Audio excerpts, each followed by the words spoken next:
నమస్తే, welcome to CM today. నేను మీ మధు. కొన్ని మరణాలు మనల్ని షాక్ కి గురి చేస్తాయి. మరికొన్ని మరణాలు మన మనసుని కలిచివేస్తాయి. ఇంకొన్ని మరణాలు మనలో ఎన్నో ప్రశ్నలను మిగిల్చిపోతాయి. అలాంటి ఒక విషాద సంఘటన మనందరికీ సుపరిచితమైన టీవీ యాంకర్, జర్నలిస్ట్ స్వేచ్ఛ ఆత్మహత్య చేసుకున్నారు. 18 ఏళ్లుగా తెలుగు మీడియాలో, ముఖ్యంగా టీవీ రంగంలో తనదైన ముద్ర వేసుకున్న ఓ స్వరం, ఒక ముఖం ఇక లేరు. అయితే శుక్రవారం సాయంత్రం హైదరాబాద్ లో జరిగిన ఈ సంఘటన యావత్ మీడియా లోకాన్ని, ప్రేక్షకులను దిగ్భ్రాంతికి గురి చేసింది. ఇక టీవీ స్క్రీన్ మీద ఎప్పుడు నవ్వుతూ, ఎంతో ఉత్సాహంగా కనిపించే స్వేచ్ఛ మన మధ్య లేరనే వార్తను ఇప్పటికీ చాలా మంది నమ్మలేకపోతున్నారు. ఎప్పుడు చురుగ్గా నవ్వుతూ ఉండే ఆమె జీవితంలో అంత చీకటి ఎలా ఆవహించింది? అసలు ఏం జరిగింది? ఆమె ఆత్మహత్యకు గల కారణాలు ఏమై ఉండొచ్చు? ఈ ప్రశ్నలన్నింటికి సమాధానాలు వెతుకుతూ ఈ విషాద ఘటనను మనం మరింత లోతుగా పరిశీలిద్దాం. ఇక జవహర్ నగర్ లోని రామ్ నగర్ లో నివసిస్తున్న స్వేచ్ఛ శుక్రవారం సాయంత్రం తన నివాసంలోనే ఫ్యాన్ కు ఊరేసుకొని ఆత్మహత్యకు పాల్పడ్డారు. ఆమె మృతదేహాన్ని గమనించిన కుటుంబ సభ్యులు, బంధువులు షాక్ కు గురయ్యారు. వెంటనే పోలీసులకు సమాచారం అందించారు. పోలీసులు ఘటనా స్థలానికి చేరుకొని మృతదేహాన్ని పోస్టుమార్టం నిమిత్తం గాంధీ ఆసుపత్రికి తరలించారు.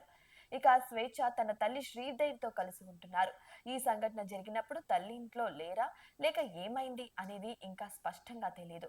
కానీ ఈ వార్త తెలియగానే స్వేచ్ఛ స్నేహితులు, సహచరులు, బంధువులు ఆసుపత్రికి చేరుకున్నారు. వారి ముఖాల్లో కనిపించిన బాధ, ఆందోళన ఈ సంఘటన ఎంత తీవ్రమైందో చెప్పకనే చెబుతుంది. ఇక పోలీసులు కేసు నమోదు చేసి దర్యాప్తు ప్రారంభించారు. కానీ ఇప్పటికీ స్వేచ్ఛ ఆత్మహత్యకు గల కారణాలు మాత్రం ఇంకా బయటపడలేదు. అయితే ఇదే కథలోని అత్యంత విషాదకరమైన భాగం కూడా ఉంది.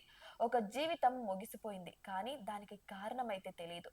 ఒక జర్నలిస్టుగా, ఒక యాంకర్ గా స్వేచ్ఛ ప్రయాణం చిన్నదేం కాదు. 18 ఏళ్ల సుదీర్ఘ అనుభవం కూడా. ఆమె కెరియర్ టీవీ9 లో మొదలైంది. ఆ తర్వాత ఏ ఛానల్లో ఆమె చేసినా సరే రిపోర్టింగ్, యాంకరింగ్ ఎంతో మందికి గుర్తుండిపోయే ఉంటుంది. అయితే ఆ తర్వాత కూడా ఆమె పలు ఛానల్లో పనిచేసి ప్రస్తుతం టీ న్యూస్ ఛానల్లో యాంకర్ గా పనిచేస్తున్నారు. రాజకీయాలు, సామాజిక అంశాలు ఇలా అన్ని విషయాలపై స్పష్టమైన అవగాహనతో ఆమె ప్రశ్నలు అడిగే తీరు ప్రేక్షకులను ఆకట్టుకునేది. అలాంటి దృఢమైన వ్యక్తిత్వం గల స్వేచ్ఛ ఎందుకు ఇలాంటి నిర్ణయం తీసుకున్నారు? ఈ ప్రశ్నకు సమాధానం దొరికే అవకాశం ఆమె సోషల్ మీడియా పోస్టుల్లోనే దొరికిందా? ఆత్మహత్యకు కొన్ని గంటల ముందు స్వేచ్ఛ తన ఇన్స్టాగ్రామ్ అకౌంట్ లో కొన్ని ఫోటోలు షేర్ చేశారు. ఆ ఫోటోలకు ఆమె ఒక బుద్ధుడి కోట్ ని కూడా జత చేశారు. మనసు నిశ్శబ్దంగా ఉంటే ఆత్మ మాట్లాడుతుంది, ఇది ఆ కోట్. అయితే ఈ మాటలు సాధారణంగా కనిపించవు. కానీ ఒక వ్యక్తి ఇలాంటి నిర్ణయం తీసుకోవడానికి కొన్ని గంటల ముందు ఇలాంటి మాటలు రాస్తే దాని వెనుక ఏదో లోతైన అర్థం దాగి ఉంటుందా? మనసులో ఎంత ఆందోళన, అలజడి ఉంటేనే కదా నిశ్శబ్దం గురించి మాట్లాడేది. ఆత్మ మాట్లాడడం అంటే తనలోని అంతరాత్మ ఒక నిర్ణయం తీసుకుందని, దానికి లోబడి ఆమె ఈ నిర్ణయం తీసుకున్నారని అర్థం చేసుకోవచ్చా అన్న ప్రశ్న కూడా వెలువడుతుంది. ఇదే ఇప్పుడు అందరినీ వెంటాడుతున్న ప్రశ్న. స్వేచ్ఛ తన మనసులోని బాధను ఈ కోడ్ ద్వారా చెప్పదలుచుకుందా? ఎవరికైనా సంకేతాలు ఇవ్వాలనుకుందా? సాధారణంగా ఒక వ్యక్తి ఆత్మహత్య చేసుకోవడానికి అనేక కారణాలు ఉండొచ్చు. కుటుంబ సమస్యలు, ఆర్థిక సమస్యలు, ఆరోగ్య సమస్యలు, ఒత్తిడి, డిప్రెషన్ ఇలా ఎన్నో కారణాలు. ఒక యాంకర్ గా, జర్నలిస్ట్ గా స్వేచ్ఛ జీవితం బయటకు కనిపించినంత సులభంగా ఉండేది కాకపోవచ్చు. రాత్రింబవళ్లు పనిచేయాల్సి రావడం, ఒత్తిడి, పోటీ ఇవన్నీ కూడా ఆమెను ప్రభావితం చేసి ఉండొచ్చు. అయితే ఆమె తల్లితో కలిసి ఉంటున్నారు. కానీ వారి మధ్య ఏమైనా సమస్యలు ఉన్నాయా? స్వేచ్ఛకు ఏదైనా ఆర్థిక ఇబ్బందులు ఉన్నాయా? ప్రేమ వ్యవహారంలో ఏదైనా వైఫల్యం ఎదురైందా? అలాంటి ప్రశ్నలకు పోలీసులు జరిపే దర్యాప్తులో సమాధానాలు లభించే అవకాశం ఉంది. మనం తరచూ చూస్తూ ఉంటాం. బయటికి ఎంతో సంతోషంగా, దృఢంగా కనిపించే వ్యక్తులు లోపల తీవ్రమైన పోరాటం చేస్తూ ఉంటారు.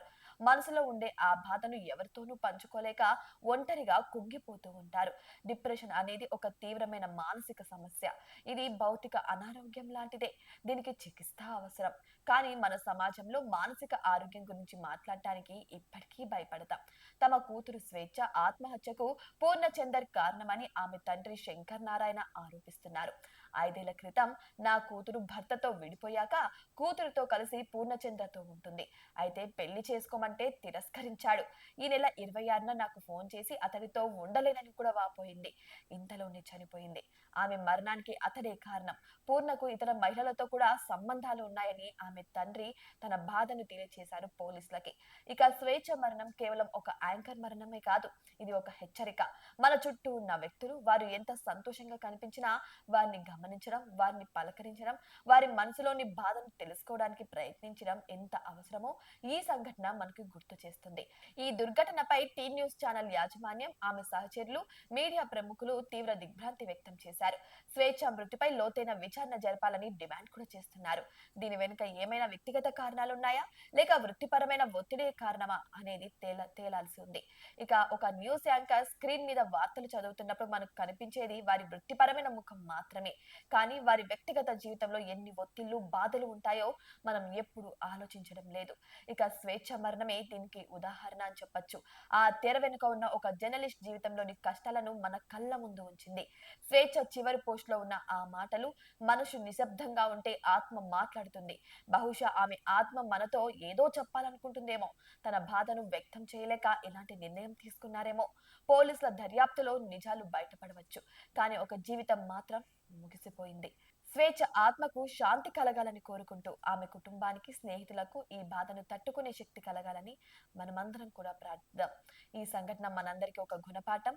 ఒంటరితనం, డిప్రెషన్ ఎవరికైనా రావచ్చు. మీ స్నేహితులు, కుటుంబ సభ్యులు, సహచరులు ఎవరైనా సరే బాధలో ఉన్నారని మీకు అనిపిస్తే వారితో మాట్లాడండి, వారిని ఓదార్చండి, నిపుణుల సహాయం తీసుకోవడానికి ప్రోత్సహించండి. ఒక మాట, ఒక ఆప్యాయ పలకరింపు ఒక జీవితాన్ని కూడా కాపాడొచ్చు. ఇక టీవీ యాంకర్ స్వేచ్ఛ ఆత్మకు శాంతి చేకూరాలని మనమందరం కూడా కోరుకుందాం. ఇక సెలవు తీసుకుందాం.